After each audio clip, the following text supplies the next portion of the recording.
स्वर्गीय आमदार भारत नाना भालके यांच्या जयंतीनिमित्त पंढरपुरात भारत कृषी महोत्सवाचे आयोजन करण्यात आले असून या महोत्सवाच्या निमित्ताने कृषी आणि शेती आधारित व्यवसाय याबद्दल मोलाचे मार्गदर्शन व माहिती शेतकऱ्यांना उपलब्ध होत आहे।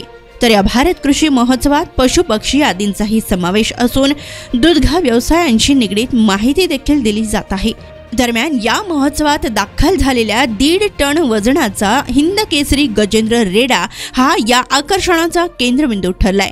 बेळगाव जिल्ह्यातील कागवाड येथील शेतकरी विलास नाईक यांनी या गजेंद्र रेड्याबाबत अधिक माहिती देताना या रेड्याचे रोजचे खाद्य 4 किलो पेंड, 15 लिटर दूध, 3 किलो सफरचंद व 3 किलो आटा असल्याचे सांगितले।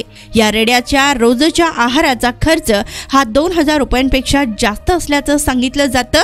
तर या रेड्यास आतापर्यंत 1.5 कोटी इतकी सर्वोच्च मागणी आलेली असून हा गजेंद्र रेडा पाहण्यासाठी मोठी गर्दी होत असताना दिसून येत आहे। मी अशोक गणपती नाईक, राहणारा मंगसुळे, तालुका कागवाड, जिल्हा बेळगाव इथून आम्ही आलोय।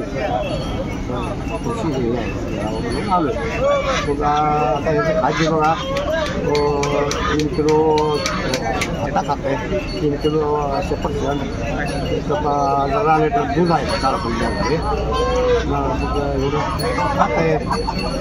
नाव आहे गजेंद्र। माझं नाव ज्ञानदेव विलास नाईक, गाव मंगसुळी, कागवाड तालुका, बेळगाव जिल्हा। रेड्याचं नाव हिंद केसरी गजेंद्र रेडा। तिचं दररोज खाद्य बघा 15 लिटर दूध आहे, 1-2-3 किलो सफरचंद आहे, 3 किलो आटा आहे, 2 किलो पेंड आहे वो। आणि तिला दररोज 2000 रुपये खर्च आहे तिचा। आणि तिचं नाव गजेंद्र। आणि तिचं वय बघा 6 वर्ष संपले, आता 7 वर्ष लागले, 7 वर्ष झालं आहे। आणि तिला हिंद केसरी म्हणून एक 10-12 वेळा पुरस्कार मिळाला आहे। आणि परदेशामध्ये आम्ही बोलत होतो, त्याला मानधन घेऊन आम्ही बोलत होतो, सगळीकडे जातो आम्ही।